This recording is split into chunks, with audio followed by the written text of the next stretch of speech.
យថ្ពាល់ក្រហមឃើញសរសៃថ្ពាល់មាត់ខៃម្លេះទេ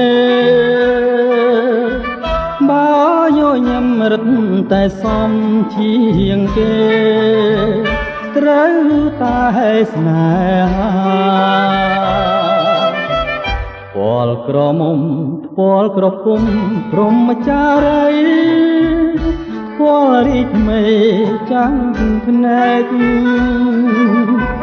ថ្ពាល់រលោងថ្ពាល់រលោងចំឡែក10000ភ្នែកមើលមិនឆ្អែតទេគ្រាន់តែថ្ពាល់ដែលខ្ញុំមិនបានថាធ្វើឲ្យស្រាប់អងអារម្មណ៍ចងបាត់ថ្ពាល់បានមកដល់ដៃខ្ញុំនាងណាថាគុំមិនឲ្យខ្ញុំថាខ្ញុំត្រូវតែថាថាអើយថាថាអើយថាមិនឆ្អែតទេថាមហើយថែ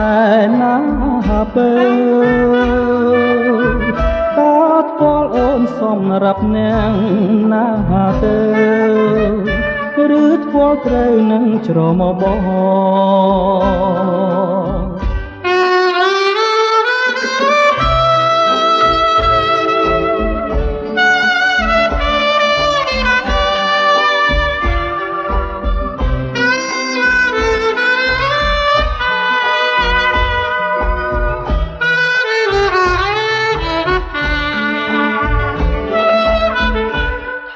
អើយថាថាអើយថាមិនឆ្អែតទេថាមហើយថែណាបើតើថ្ពាល់អូនសម្រាប់នាងណាទៅឬថ្ពាល់ត្រូវនឹងច្រមុះបងឬថ្ពាល់ត្រូវនឹងច្រមុះបង